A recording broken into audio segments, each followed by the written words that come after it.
Well, that'll It's a bit raucous, but put a smile don't on you your just face, don't you just love that V8? absolutely. I love it. That's stunning. That's stunning. Well, welcome to a new Dave's Classic Garage Tours video, and it's boys and their toys, as they say. And Danny here has certainly had his fair share of them. But it wasn't until more recent times that he's fulfilled a lifelong ambition of owning a true British icon, no matter what some might say.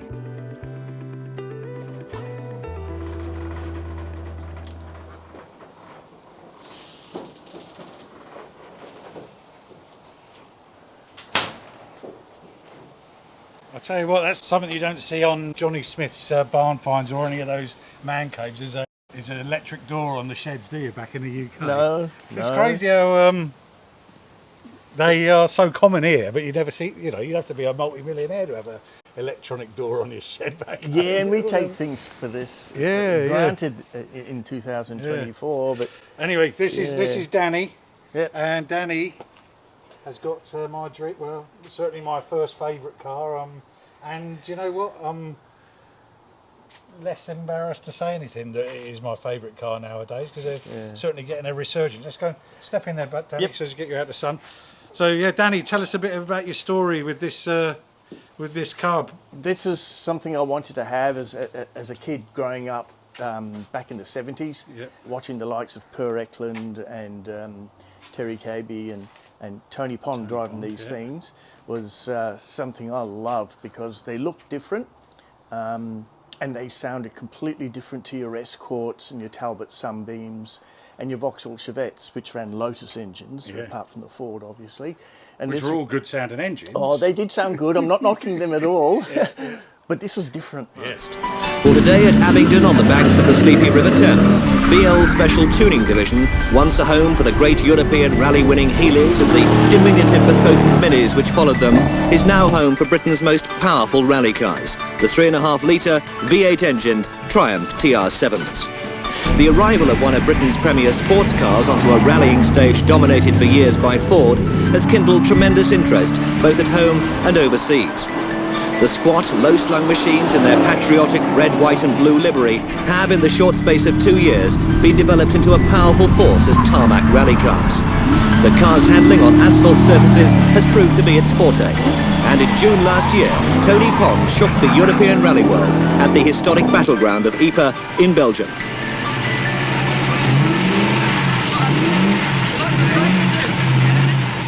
The only other thing that caught my fancy as a kid growing up was a Lancia Stratos, the V6 Ferrari, and this was as close as what I could get to. I mean, if I was a multi-millionaire, I'd love to have a Lancia Stratos, but I've got to be realistic. I just love the shape, love the noise that they make, and it was something I've wanted for a very long time. Background is four-wheel drive. Mini was my first rally car with my dad back in the late 70s, early 80s, my late father. And then progressed on to a whole load of other cars. And I've always had rally cars in my life, along with my dad. And this was something I've always wanted. I thought I could walk away from the sport 2003. I thought, well, you know what? I'm getting a bit old for this caper now, and been there, done that, etc., etc. But no, I had to have one of these cars. Sure, I went looking for one in 2012, and I didn't find one till 2013. Right. And not a rally car at that point. No, it was a road car, and I bought it up in Sydney and drove it back to Melbourne, and the heater didn't work. Oh, jeez, yeah. And it was in the middle of it was in the middle of winter, and it was a very cold drive home. Oh, cold one. Oh, right. Yeah. Okay. Well, it's not like today. 38. It's 37. Sorry, it's reading on my dashboard. Yes, it's a stinker out there today. Yeah, so there we go. Australian sun. But yeah, then I brought it home and I thought, okay, what rally do I want to do with this? And back then there used to be an event called the Classic Outback Trial, which was a big adventure, multi-day rally, 3, 4, 5,000 Ks long. And it used to run in Central Australia and Queensland and New South Wales and stuff like that. And I thought this would be perfect to have one of these. Absolutely. Not wanting to win the event, just to go and compete, do the event, and enjoy the car. Yeah. And yeah, so the journey began. So tell me about the state. Yeah, but what sort of state was it in when you bought it? It was, I just got a bare shell. Oh, right. Just a bare shell on an A-frame that somebody had started to restore Yeah. and repair. I'm not sure of the history. But What year is the shell? What year the is shell is a 78. Right. 1978. Yeah, early job there. And yeah, it sat in somebody's barn for Right. years and years and years. And I got hold of it, brought it home and thought, okay, I'm going to make this into a rally car. Yeah. And yeah, and then the project began. Right. Yeah, sure.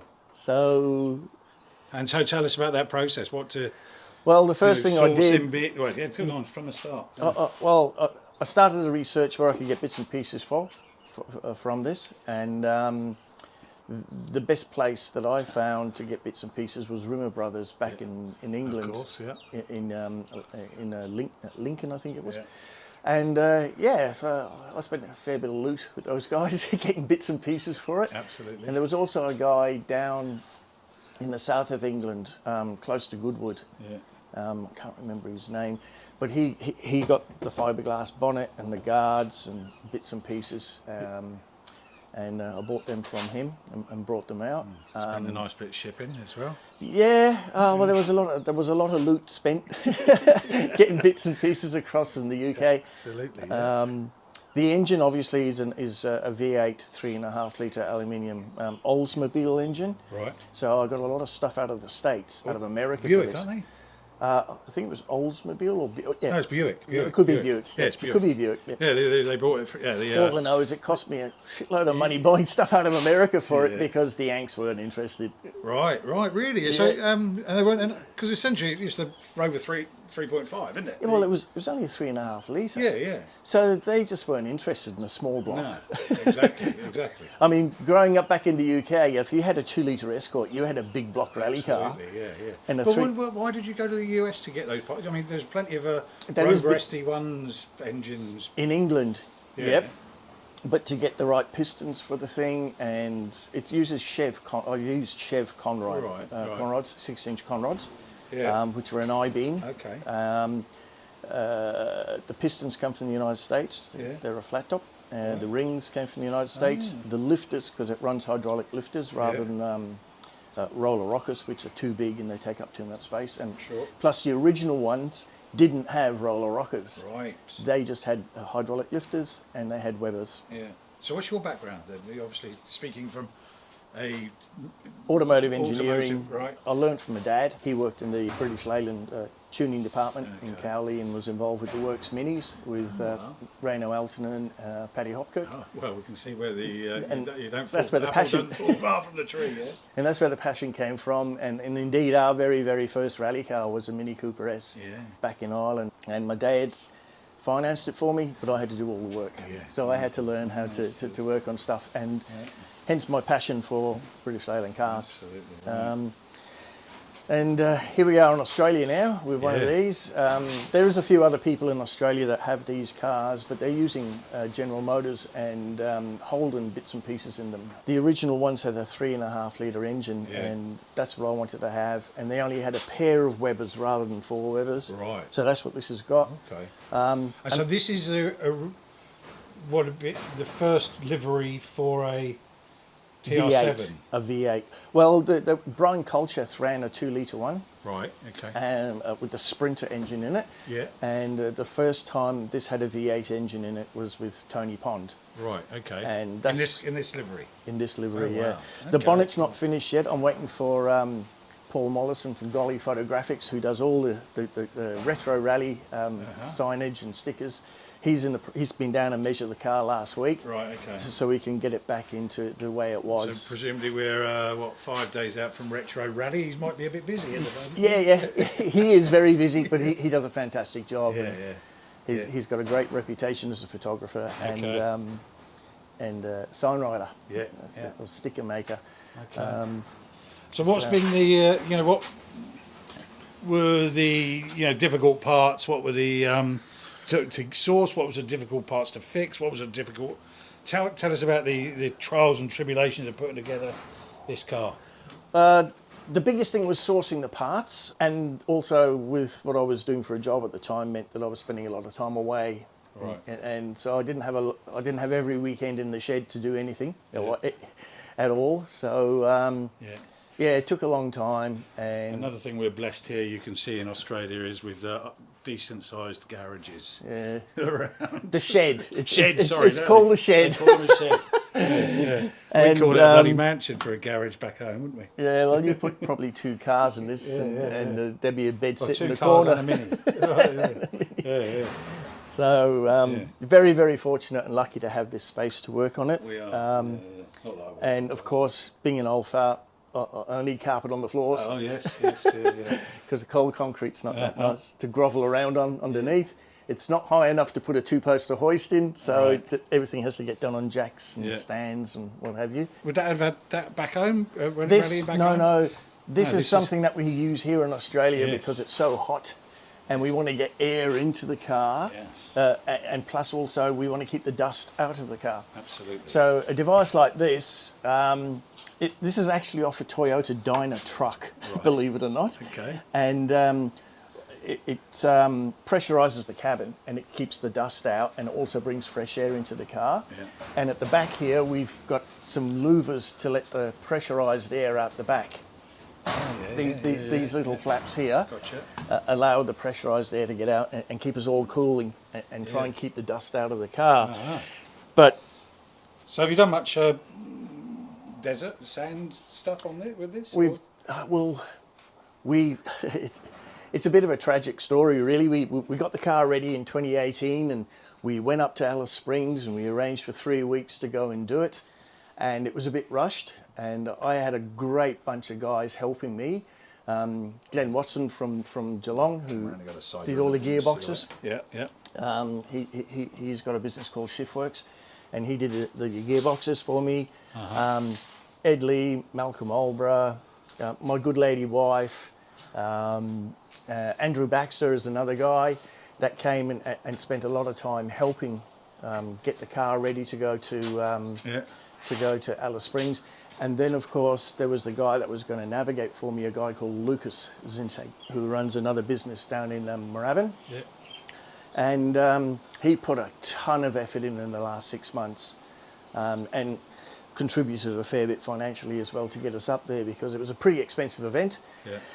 And we got the service vehicles together, and we towed everything up to Alice Springs and got up there with a week to spare so we could get acclimatised and finish putting mud flaps on and bedding brakes in and doing all the last minute stuff. And the night before the start, it spun a cam bearing. Oh, whoa. And that was it, no oil pressure. Yeah. And we spent a lot of time trying to rectify that before the start, but unfortunately we never started the event. Right. So back on the trailer, back home. I had a bit of a sulk for a while, and I locked it in the shed and I wouldn't talk to it, as you do. And then eventually we pulled it to pieces and we fixed it and got it up and running. Yeah. And it was just one of those things where a brand new engine, cam bearing, decided that it wasn't going to stay in place, and it did a lot of damage. It destroyed the crank and the cam and the timing gears and a lot of So it was another rebuild to get the engine back up and running again. So that was 2018. 2018, and I got it running again 2019 after I finished sulking about the fact that it didn't behave itself. I'm never having a British car again. It's on the bloody. Well, there were so many people came and rubbed that in. There was a lot of people who came along and go, "Why are you wasting your time? You used to have great Subarus back in the day." Because I love my Subarus, and I've got a great affinity with the brand, and I've had 5 or 6 of them as rally cars, Group A and Group N. Okay. And had great success with the cars, and they were reliable as. But Murphy's Law, as they say, led me to ending up with this beauty. And when it's going, it is an absolute weapon to drive. It's really incredibly difficult to drive on gravel. Because it's just got too much grunt. And wheel spin. I mean, you look at the throttle pedal and you break into wheel spin. The last event that we went and did last month, we went down there and we just couldn't figure out why we were so slow. So then we started picking a higher gear and using less revs, and the thing started to behave itself a bit, and we ended up quite quick on the last couple of runs, purely simply by changing up the gear and just using the bottom end of the rev range rather than the top end of the rev range. Because the cam, well, it's a crane cam from the UK, and the cam comes in at about $2.5 grand, and it'll just rev and rev and rev and rev. I haven't revved it past 8.5 because I bloated the thing up.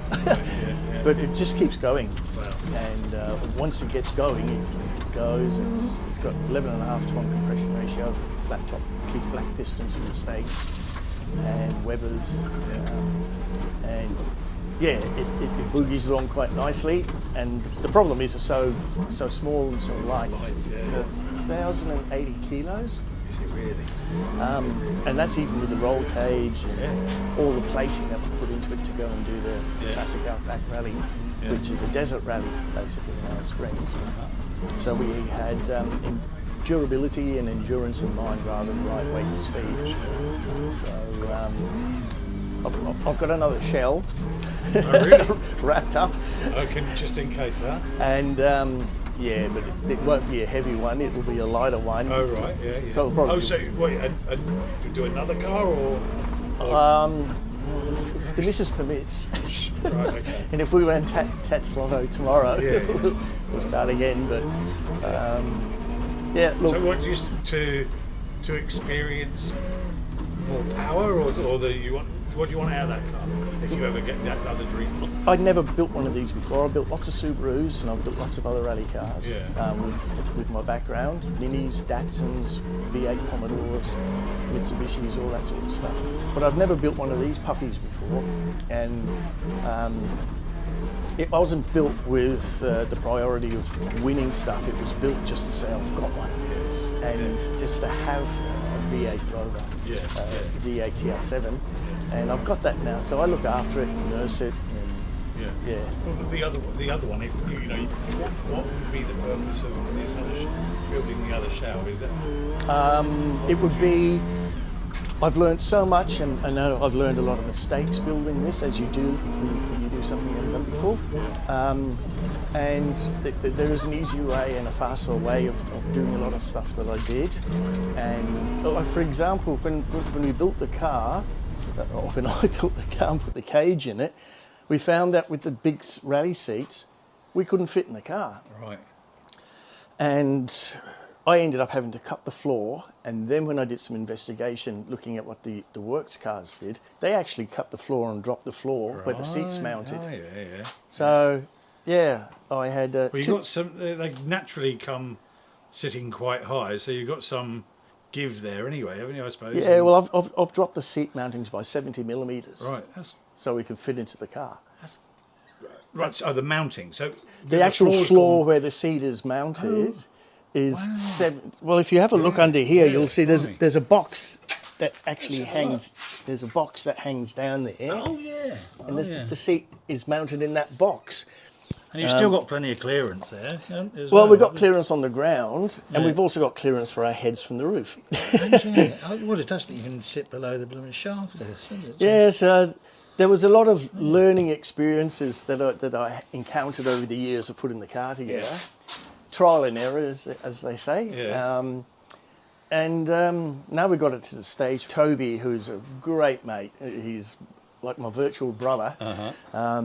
And I went off and we decided, let's have a bit of a crack at the Victorian Rally Championship in the classic cars. Yeah. So we did. And we ended up doing pretty well. And we ended up getting the Victorian Rally Championship for classic cars last year. Nice one. So Toby's that sticks it to all these Aussies and not slagging off our little beauty. Classic car.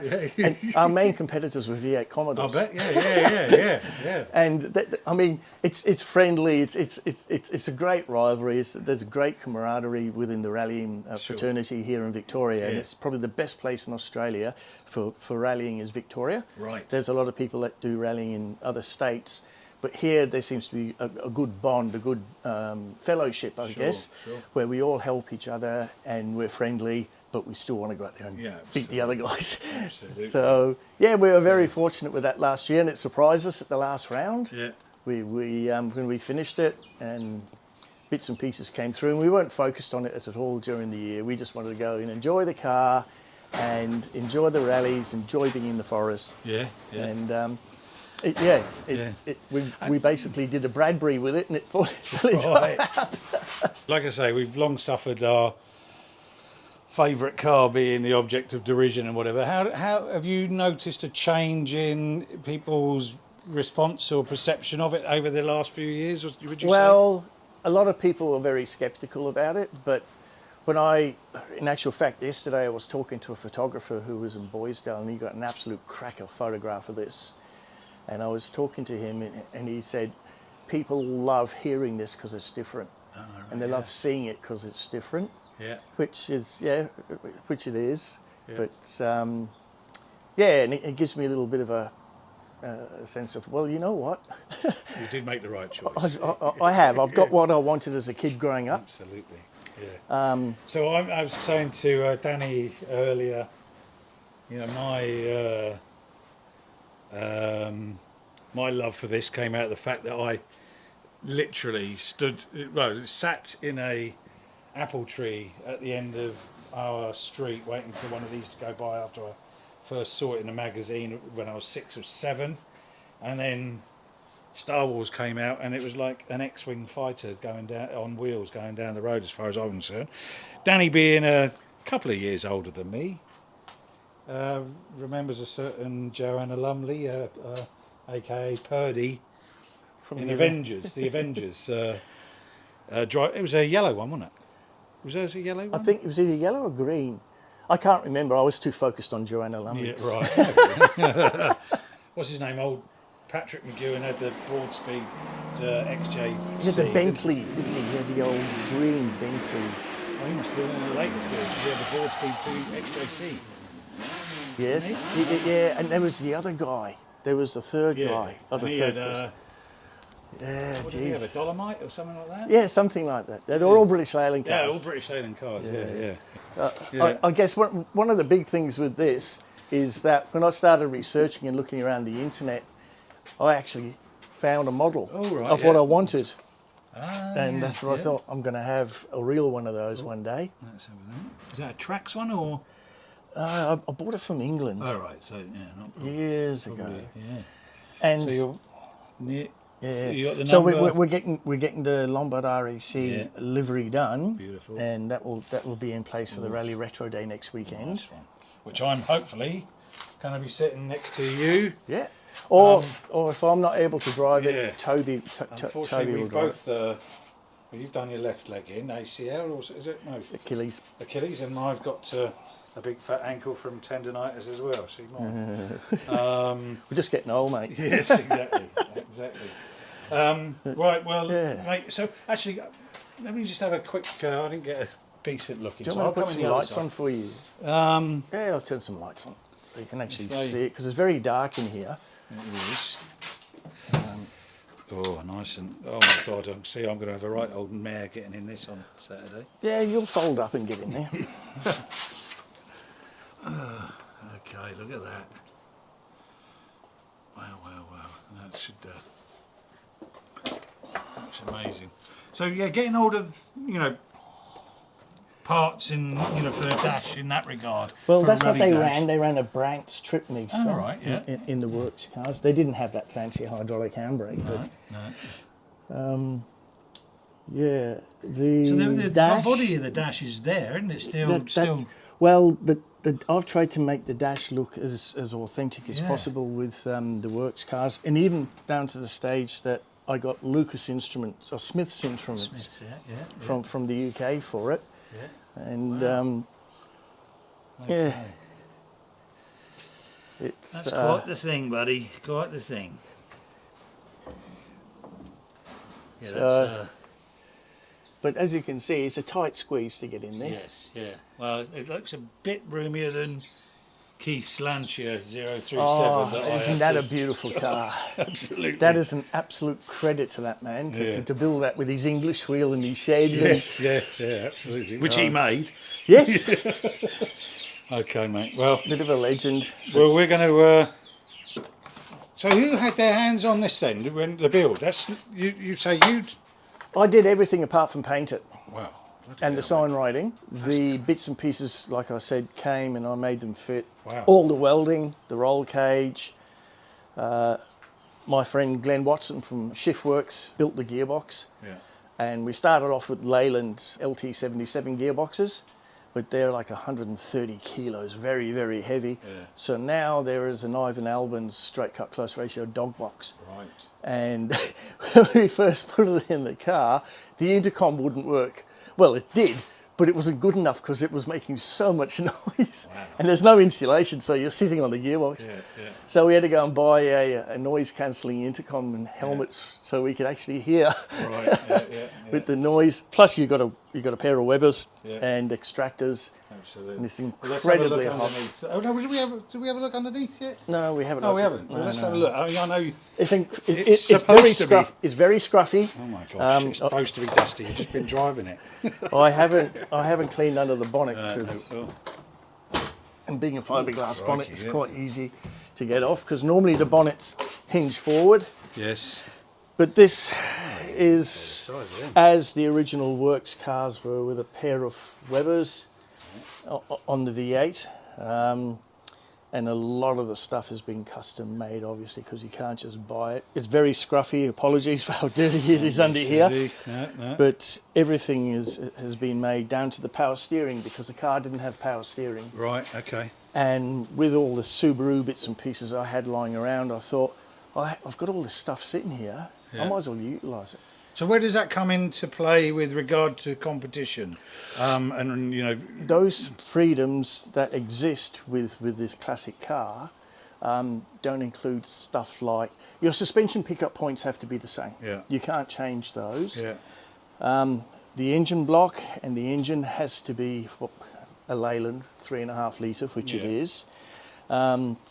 It's got the Offenhauser manifold, which the original cars had, the Lynx adapter, and the Webbers, yeah. the alternator, power steering is Subaru because I had a quick ratio steering rack. Right.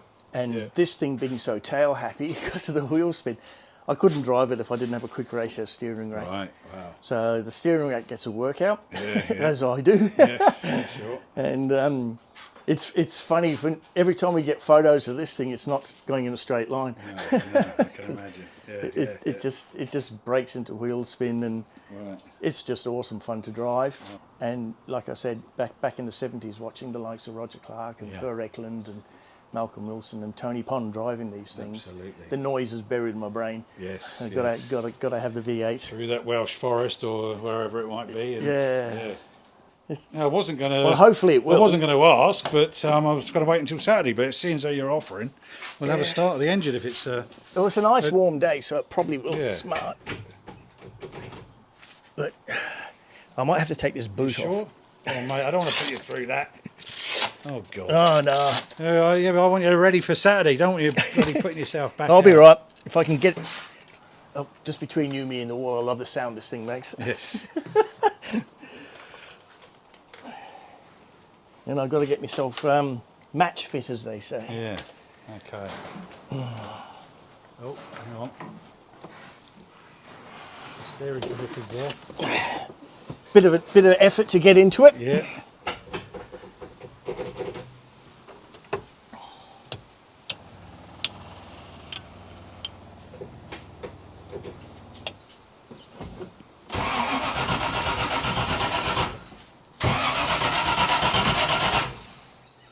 No.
that'll It's a bit raucous, but put a smile don't on you your just face, don't you just love that V8? absolutely, mate. I love it. That's stunning. That's stunning. All right, as we say, that's back turning over on Saturday at Retro Rally. I'll see you there. Hopefully, you're going to be driving me about. Yep, I'll just look after this Yeah. this geriatric condition I've got, Don't worry about that. We'll see you there. All right, buddy. Thank you. and you'll definitely get riding it. If I won't be driving it, Toby will drive it. Yeah, all So, right, nice one. yeah, but